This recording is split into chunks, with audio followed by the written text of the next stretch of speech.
Used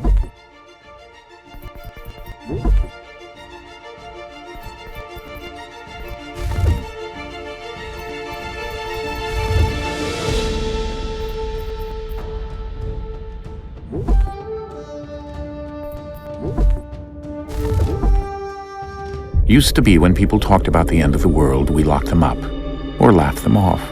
Sometimes both. But we never took them seriously. Maybe we should have. But I'm getting ahead of myself. Better to start at the beginning, with the abduction of Desmond Miles, my son. This boy had no ambition, no direction, no plans for the future. What he did have was a heritage, one he chose to deny. It nearly cost him his life. He was captured and imprisoned. Those who took him believed he could help them find something. The apple. One of several artifacts we call pieces of Eden. Bits of ancient technology scattered across the globe. Some hidden, some found, all of them dangerous. Most are held by a single group, the same group that now had Desmond. You know them as Abstergo Industries. We know them as the Templars. As the enemy. We've been fighting them for thousands of years. Even longer if you believe the stories of their origins. I do. After all, I've seen the truth. That's the beauty and the horror of the Animus. A device that allows us to enter and experience the lives of our ancestors. It holds the power to change everything, to show us history the way it really happened. Up until its creation, to the victor went the spoils, went the truth. We're trying to fix that, to free minds and bodies both. But there's only so much that we can do, and the Templars have the upper hand these days. But something larger than the Assassins and Templars is approaching, bigger than all of us. And if we can't find a way to stop it, these next few weeks will probably be our last. Everyone's last. In the end, it all comes down to him. To Desmond. Through the Animus, he discovered his heritage, explored the lives of his ancestors, and uncovered their secrets. When that was done, he trained. He used another ancestor to provide decades of experience in the span of a few days. It worked. We think. We hope. Soon we'll know.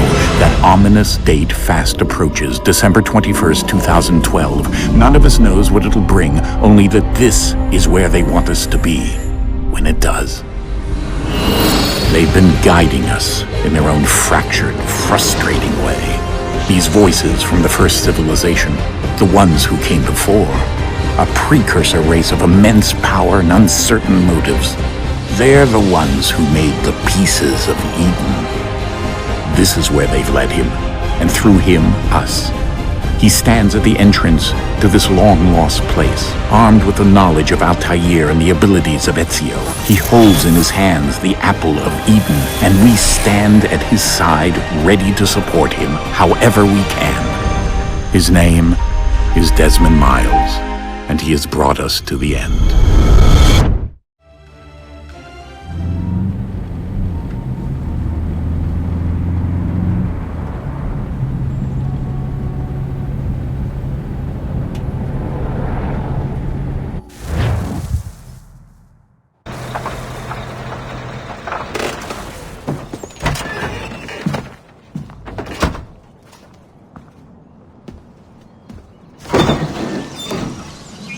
We're here.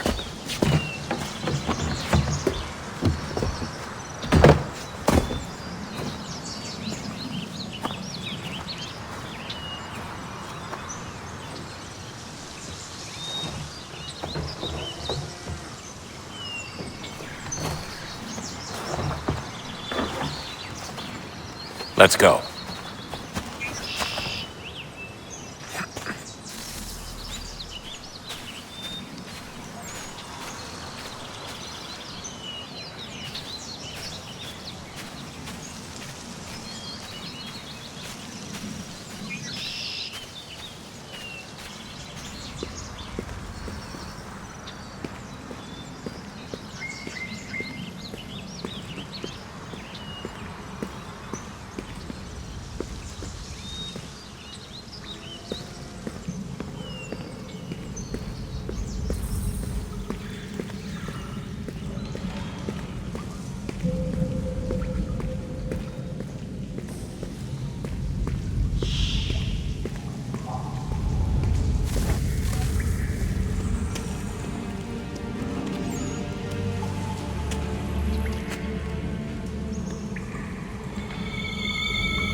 In another moment, down went Alice after it, never once considering how in the world she was to get out again.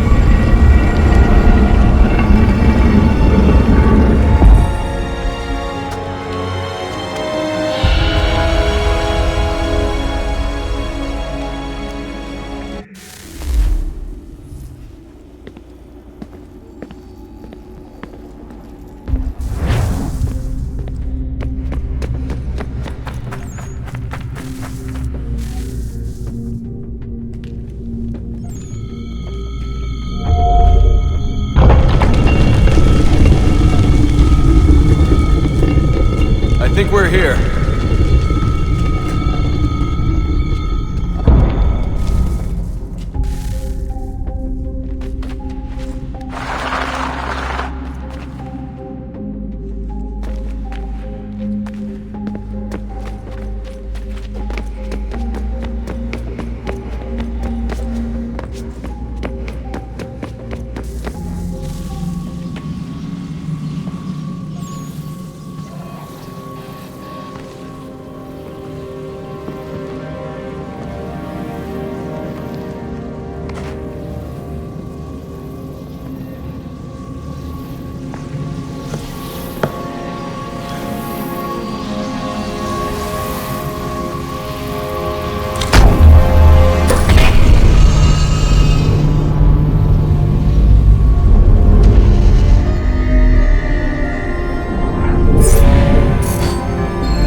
You must find the key.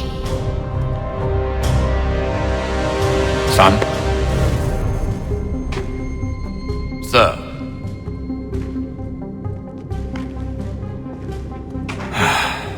Here we go again. Desmond? Do you hear us? Yeah. What happened? The temple triggered a bleeding effect. You collapsed and entered into a fugue state. So naturally, you dropped me into the Animus instead of, I don't know, making sure I was okay? You weren't in any danger. Besides, the temple appeared to be communicating with you, and I didn't want to risk severing the connection. At least not until we knew what it wanted. Right. Of course. Son, No, it's fine. I get it.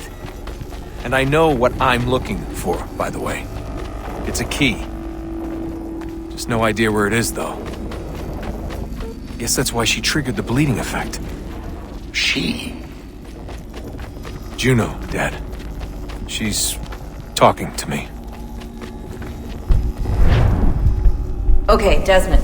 While you were, visiting Constantinople, we picked up a software update for the Animus. I'd like to run a couple of quick tests, make sure there aren't any major issues. All right. What do you need me to do?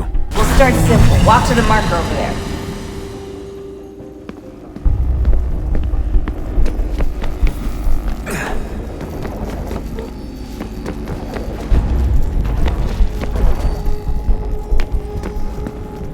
Okay, Desmond. Let's practice climbing on these objects.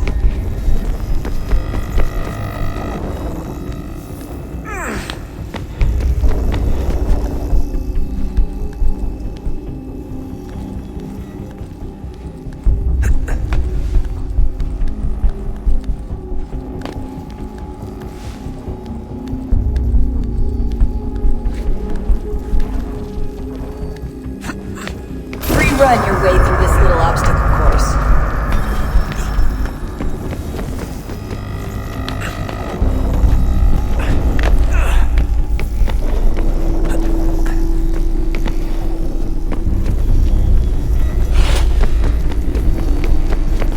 That's a constraint. These are optional objectives that raise your synchronization rate. Alright, Desmond. Follow the on-screen instructions and kill the 2 Templars.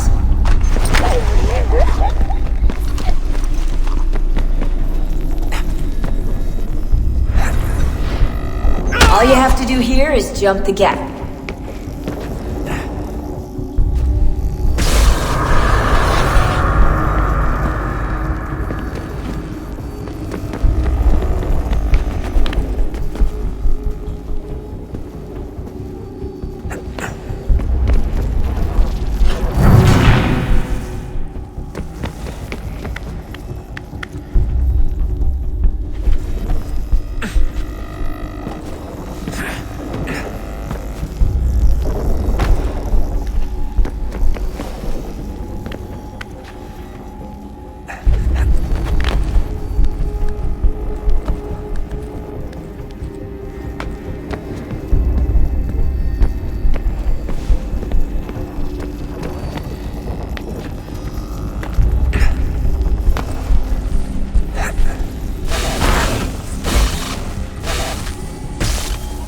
Synchronization levels look good now. We should be able to build the world.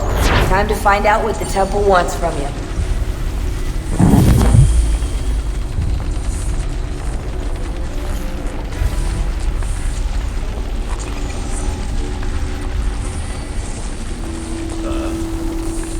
Sir. Everything all right, sir? Yes, fine. I'm just preoccupied, that's all. Don't forget your invitation. Master Birch will be meeting you inside. Thank you. Where shall I retrieve you once you're done? Front of the Opera House. And be quick about it. Don't expect to be here long. I'll bring her round at once.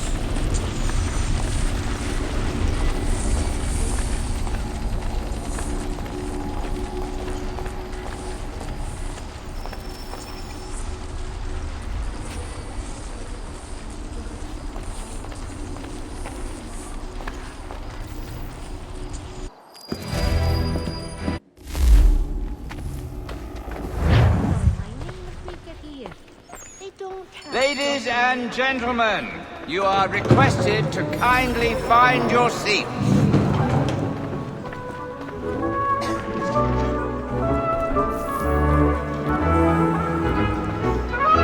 Good evening, sir. This way, please.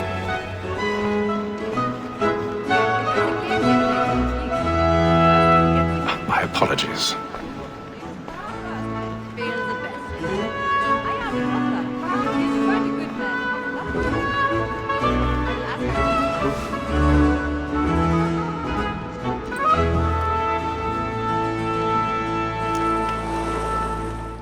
Evening, Hatham. Reginald? I can't tell you how happy I was to hear they'd mounted this revival. Gay's best work by far. Have you seen it before? Once. My father brought me here as a child. Though I remember little of it. I don't suppose tonight will afford me the luxury of a proper viewing either. No, I'm afraid it won't. On to business then. Do you see him? And the statesman, because he's so great, thinks his trade as honest as mine. He's seated in one of the boxes above. The stairs are watched. You'll need to find another way up. A lawyer is an honest employment, so is mine. I already have. Too, he acts in a double capacity, both against roads and for them.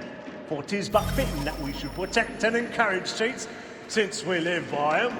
Sir, Black Mall at sent word of trial comes on in 1,000 the pardons. afternoon. So sorry. My apologies. To bring her off. As the wench is very active and industrious, you may satisfy her that I'll soften the evidence. Tom Gag, sir, is found guilty. A lazy dog! When I took him the time before, I told him what it would come to if he did not mend his hand. This is death without reprieve. I may mention a book for Tom Gag. £40. Let Betty Sly know I'll save her from the transportation. If I can get more by her staying. Betty hath brought more goods into our locked year than any time today. And in truth, 'tis a pity to lose so good a customer. If none of the gang take her off, she may, in the common course of business, live at 12 months longer. I love to let women skate.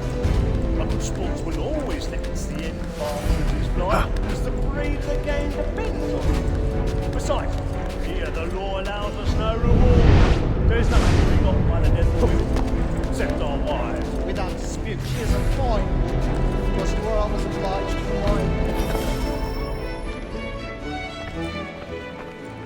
'Tis woman that seduces all mankind. Like her we first were taught our weakling art. Her very life you cheat when those keys die. She tricks us of our money with her heart. 'Tis woman that seduces all mankind. Like her we first were taught our weakling.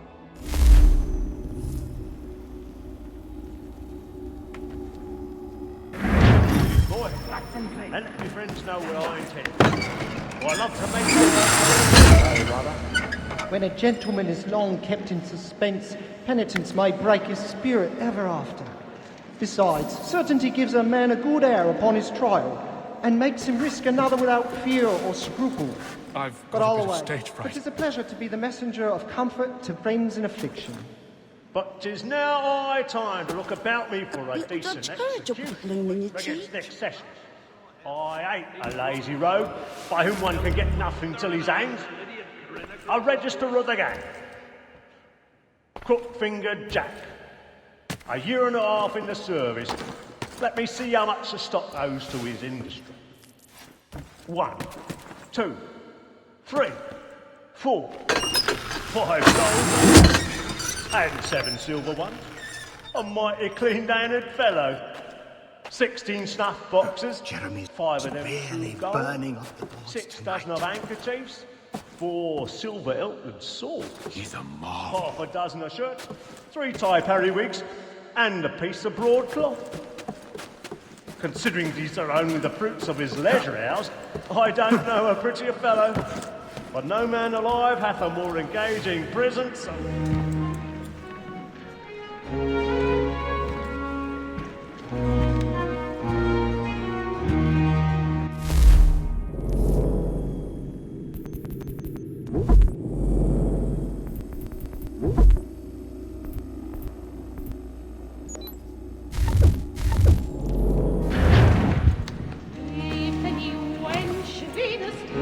Haytham.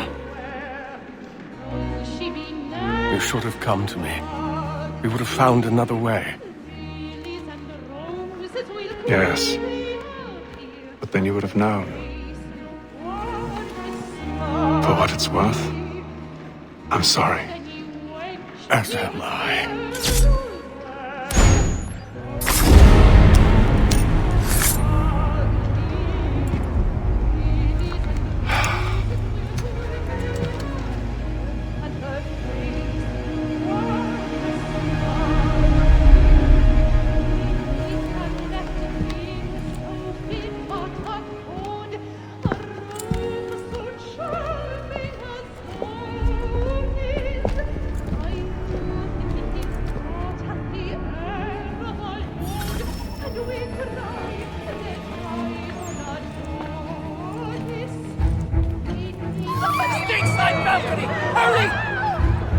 Come, please! Over there! That's the one! That man there! Seize him! Killed in the upper balcony! Oh my! I've done no wrong! I searched any weapon. I beg your pardon, please! Patience, please!